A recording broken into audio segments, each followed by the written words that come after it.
Alors, bonsoir à tous, c'est heureux de vous retrouver en ce mardi 12 mai 2020, 22h25. On veille un peu ce soir. De toute façon, on ne travaille pas demain.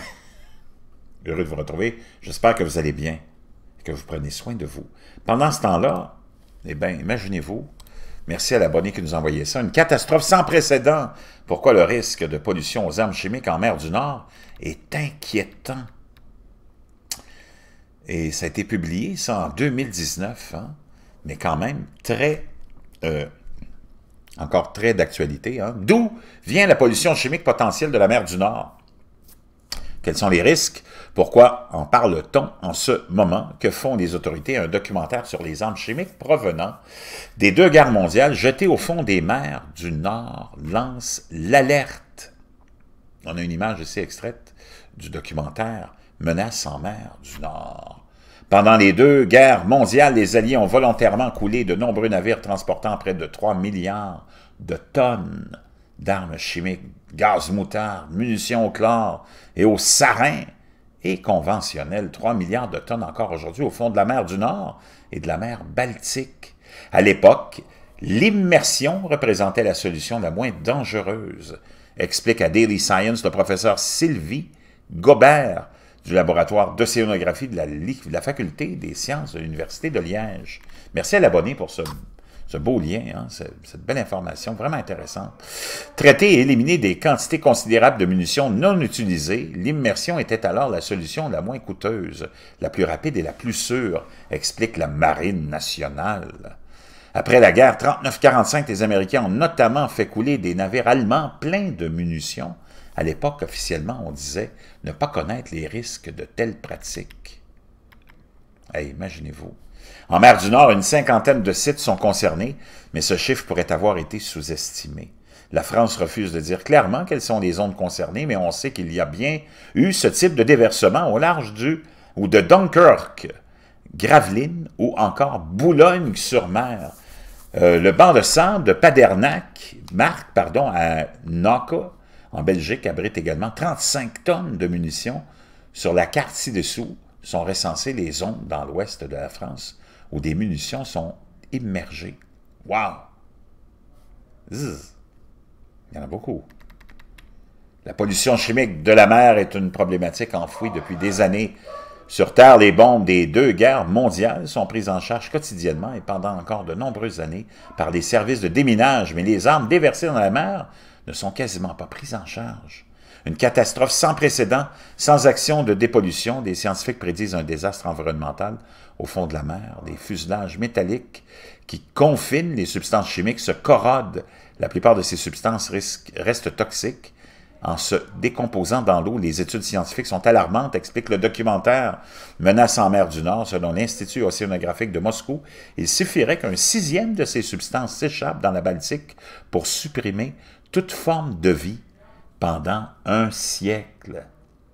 Wow! Les fuselages sont-ils encore en bon état? En 1972, un rapport belge concluait que les fuselages des munitions étaient relativement en bon état. Qu'en est-il actuellement? Selon certains scientifiques, les barils qui les confinent mettent entre 80 et 100 ans à rouiller. Les nombreux produits chimiques utilisés dans les munitions pouvant être libérés lors de leur dégradation et éventuellement présenter des risques pour la chaîne alimentaire marine causent également des préoccupations, nuance la commission. OSPAR, la Convention pour la protection du milieu marin de l'Atlantique du Nord-Est. Néanmoins, cela ne semble pas être le cas actuellement. Dans la zone OSPAR, les quelques données disponibles indiquent peu ou pas de contamination du poisson, des mollusques et crustacés ou des sédiments à proximité des sites d'immersion. Et il précise notamment, des études belges ont révélé que la contamination des sédiments par le gaz moutarde provenant d'un obus de la Deuxième Guerre mondiale est limitée à un rayon de 3 cm autour de l'obus. Mais le documentaire Menace en mer du Nord évoque d'autres éléments à charge. Des témoins de la Marine nationale danoise certifient la contamination des pêches en mer Baltique et des compensations financières sont données à certains pêcheurs. Parce que quand les autorités gouvernementales te disent que tout va bien, qu'il n'y a rien à craindre, je pense que c'est là où tu dois vraiment t'inquiéter. Ces gens-là sont des menteurs nés. Et des compensations financières sont données à certains pêcheurs. Des marins ont été blessés par des armes chimiques. Un démineur de l'OTAN observe que les poissons sont contaminés. Des prélèvements positifs ont été effectués sur ces dernières années. L'Institut Alfred Wegener en Allemagne affirme, après étude, que l'on peut trouver des composants chimiques dans les poissons. Acceptons-nous qu'il y ait des traces d'arsenic faites pour tuer des humains dans notre alimentation? Se demande un chercheur dans le documentaire Menace en mer du Nord. Autre menace, un naufrage sur les zones dont les profondeurs sont jonchées de munitions. En 2001, un porte-conteneur s'est échoué à proximité du site, explique Jacques L'Oeil, réalisateur de Menace en mer du Nord. Si l'entrave du navire avait labouré les sables du banc, le bateau aurait probablement déclenché une explosion contaminant les côtes belges, hollandaises, françaises.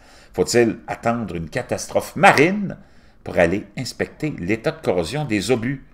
Grâce à un documentaire diffusé par France 3, LCP et la RTBF depuis plusieurs mois, il s'intitule Menace en mer du Nord et a été réalisé par Jacques L'Oeil.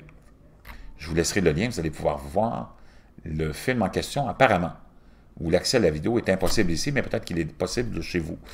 Le documentaire dénonce le silence des autorités françaises qui ont refusé de coopérer pour le documentaire, secret, minimisation des risques, opacité.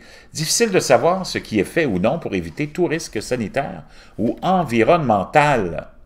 La Direction régionale de l'environnement et de l'aménagement et du logement des Hauts-de-France a par exemple indiqué à la Voix du Nord qu'elle n'a pas réalisé à ce jour d'études sur la localisation, l'impact ou le traitement des munitions. Donc vraiment inquiétant, le document semble éveiller les consciences. Donc je vous laisse ça, vous irez voir ça, vraiment très, très inquiétant. Très inquiétant.